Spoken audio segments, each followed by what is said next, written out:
Hi and welcome back to another episode of Learn Wine, Love Wine. Today we're looking at two different regions and comparing Rioja and Ribera del Duero. Now these two regions are both in Spain, in the north, kind of central area. Rioja, if you want to drive southeast, you're going to get to Ribera del Duero in 2.5 hours. Actually, think about 2 hours. So super close. So why are they different? Everyone, I think, who's into any kind of wine has heard of Rioja. Why? For me, I think it's to do with the history. So in the 1800s, there was this terrible little louse. Look it up. It's called phylloxera. I'm going to spell it out now. Phylloxera was this little bug that just kind of eats away at the roots and kills all the vines. And this started in France.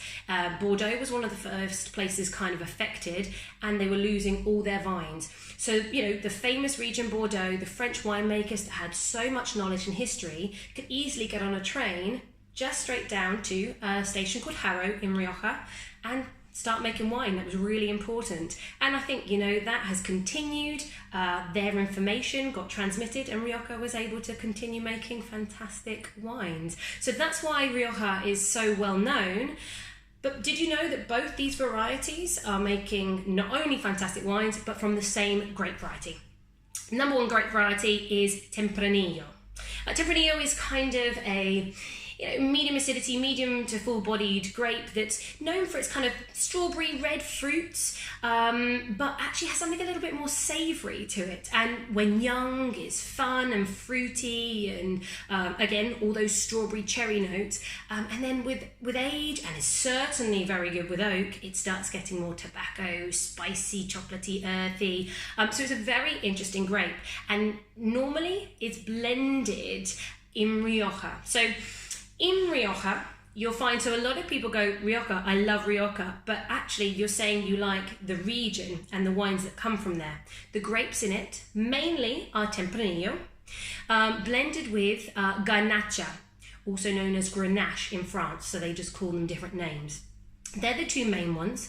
Garnacha has a lot of alcohol, therefore makes the wine much more full-bodied and lots of reds, kind of spicy fruit. Again, to add a little bit more to the blend, you'll find two other grape varieties, Mazuelo, also known as Carignan from France, and also Gracciano.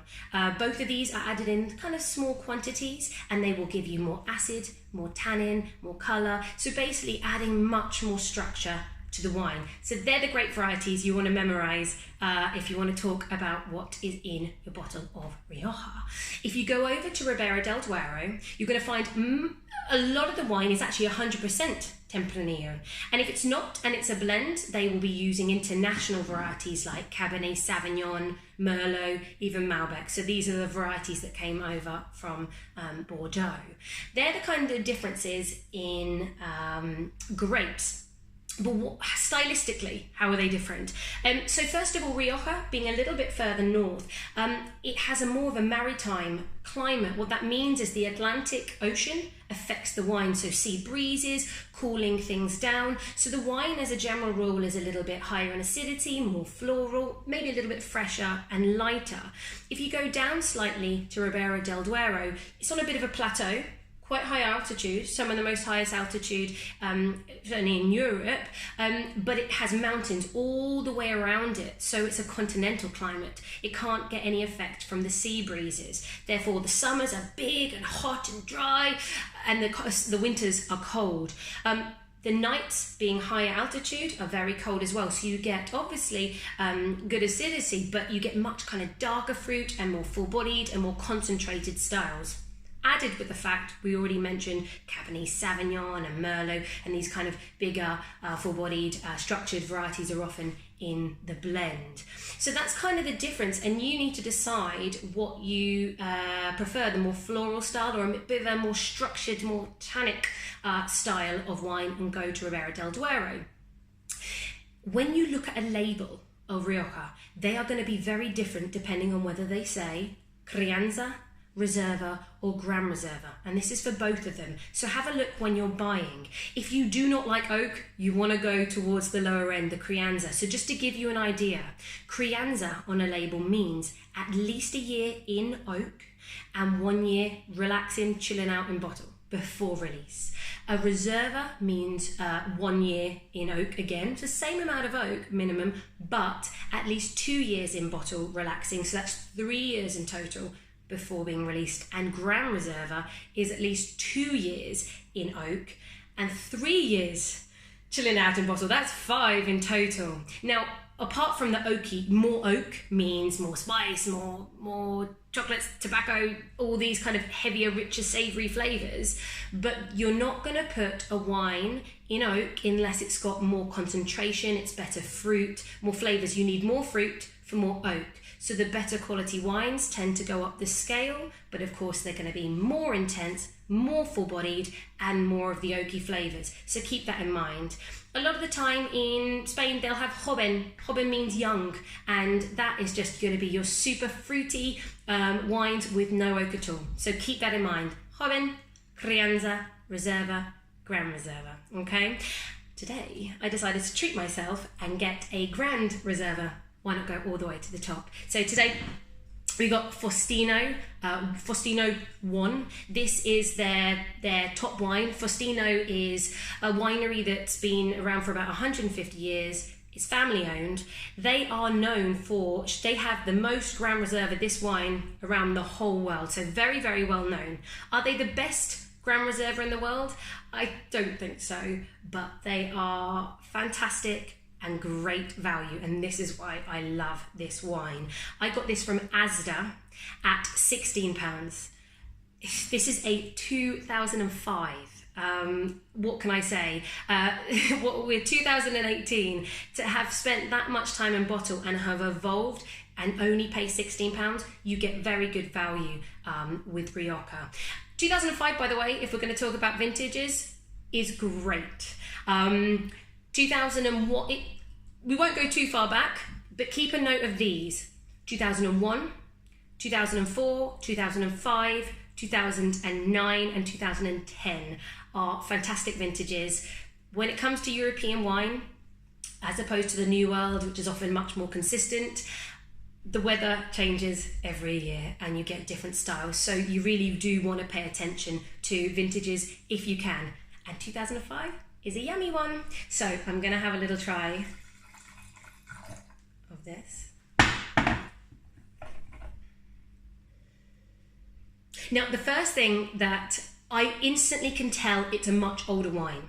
The younger wines, obviously even a Gran Reserva with lots of oak, will be really black fruit, dark, concentrated, luscious, loads of flavour. But when it starts getting older, the fruits start going down. They're not as fresh. Maybe they're a bit more raisined, and it becomes a little bit more earthy and savoury. And here, do you know what? It's really like a fruit cake. It's very, it's spicy. It tastes like dried raisins, even some kind of stewed plums. But also the red fruit is still coming through, like strawberries, but not fresh, like even some tinned strawberries. So we've got this kind of fruit cakey, dried raisins, sultanas coming through, and the oak is giving it like it's very toffee-like. It's gone toffee-like and vanilla, but it's got all the savoury notes that I was talking about. Very complex.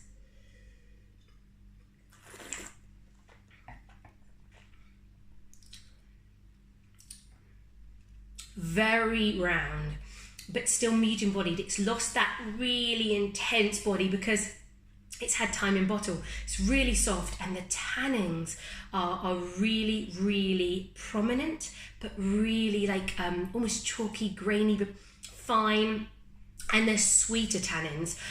This is a beautifully well-made wine, still with lots of fruit, but lots of different interesting complexities. This is not going to knock your socks off with alcohol or body, so this is now really nice to enjoy for lots of different people who do like fruit and people who do like oak. It's actually really softened. This is a perfect time to be drinking this wine. £16, it's great. So what to pair with Rioja or Ribera del Duero. Lamb and pork, they're well known for being fantastic meats that go with these kind of wines.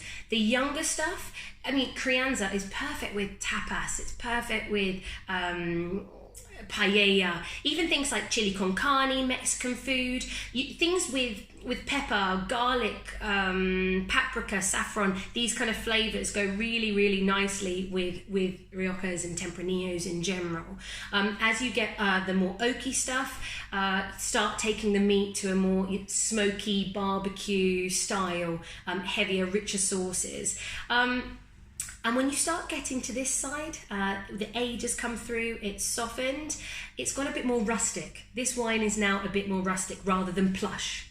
So pheasant, birds, duck, these kind of meats would pair really, really nicely. So go grab yourself a bottle of Faustino. If you are normally just drinking young, fun Riojas, why not try something like this? Really good value and take you on a different wine journey. So pay attention to those labels so you have an idea of fruit versus oak, and enjoy your Rioja or Ribera del Duero experience. Like, subscribe, share, and I'll see you again next week. Cheers.